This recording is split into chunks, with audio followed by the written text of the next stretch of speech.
podcast de l'article de Ahmed Nagy publié sur ledigi.ma. L'auteur a intitulé son article « NMD es-tu là ?»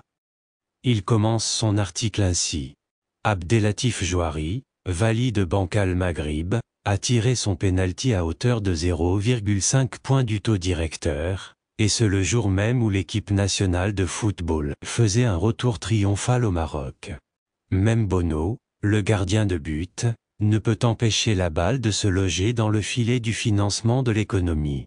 C'est la deuxième hausse du taux directeur décidée, cette année, par la Banque centrale, la première ayant eu lieu le 27 septembre. Les deux fois de suite, le dit taux a été augmenté d'un demi-point de base. L'explication avancée par le patron de l'Institut d'émission serait la volonté de juguler la hausse vertigineuse du taux d'inflation, qui devrait se chiffrer à 6,6% au terme de l'année en cours, d'après la même source. L'auteur poursuit son article ainsi. Jusqu'à présent, personne n'a daigné donner une évaluation aux Marocains, ne serait-ce qu'approximative, de l'impact attendu de ces hausses du taux directeur sur celui de l'inflation. Il est, donc, question de croire en la pertinence des décisions prises en matière de politique monétaire, l'un des fondements de la souveraineté, pas d'y réfléchir et d'en débattre. Le gouverneur de Bancal Maghrib, Abdellatif Jouari, a dû être influencé par le coach de l'équipe nationale de football, Walid Regragui. Dirounia, ayez la foi. Ce qui est, toutefois, évident, c'est que les opérateurs économiques et les particuliers vont devoir louer l'argent plus cher pour financer leurs activités ou acquérir des biens durables et de consommation. Généralement, quand l'accès au crédit bancaire devient très coûteux, c'est l'ensemble des activités économiques qui est bridé. Le taux de croissance du PIB est ainsi soumis à un régime amaigrissant. Le but d'une hausse du taux directeur est justement de rendre l'argent plus cher, afin que seuls les opérateurs économiques, dégageant des marges d'exploitation supérieures au coût du crédit, puissent garder la tête hors de l'eau. Les entreprises peu rentables, ratatinées par la cherté du loyer de l'argent, sont donc sacrifiées sur l'autel de la stabilité des prix, afin d'apaiser la colère de l'inflation. Une logique de destruction créatrice à la mode schumpeterienne, économiquement saine, mais qui est, toutefois, sans grand effet sur l'inflation importée. Or, selon les autorités monétaires, une bonne part de l'inflation enregistrée au Maroc plonge ses racines à l'étranger. L'auteur précise ainsi, comme les raisons qui sous-tendent cette explosion de l'inflation à l'échelle internationale, guerre en Ukraine, tensions géopolitiques, renchérissement du coût de l'énergie, déstabilisation des chaînes d'approvisionnement suite à la politique zéro Covid appliquée en Chine, ne semble pas sur le point de s'évaporer. La situation actuelle est non seulement faite pour durer encore un certain temps, mais peut-être aussi s'aggraver. Face à ce constat des faits, les banques centrales, regroupées au sein de la Banque des règlements internationaux, BRI, ont donc décidé de procéder à un resserrement de leur politique monétaire, une démarche largement synchronisée, d'après le communiqué de Bancal Maghrib.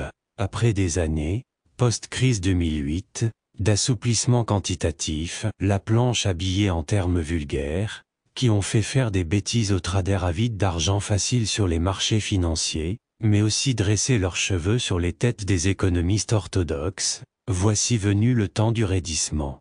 Ce déroulement des événements ne s'est pas produit au Maroc, qui n'en subit pas moins les désastreuses conséquences. Le taux de croissance prévu pour l'année 2022 par la Banque centrale serait d'à peine 1,1%, une estimation moindre que celle qu'avait faite le gouvernement, entre 1,5 et 1,7%. On est bien loin des 7,9% enregistrés l'année écoulée. L'auteur ajoute ainsi. Le Maroc est, surtout, mal parti pour mettre en œuvre son nouveau modèle de développement, qui nécessite, pour son financement, un taux de croissance de 6%.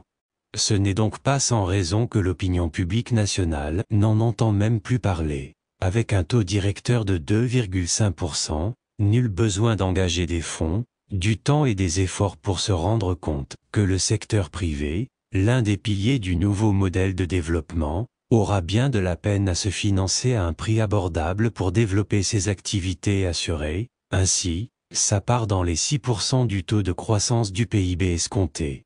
D'ici à ce que les situations géopolitiques et économiques internationales s'améliorent, une perspective qui ne compte pas l'année 2023 dans son agenda, et en raison des profonds bouleversements géoéconomiques qui se produisent actuellement, dont la crise au sein de l'UE, principal partenaire du Royaume, n'est pas le moindre, que vaut encore réellement le nouveau modèle de développement, tel qu'il a été conçu?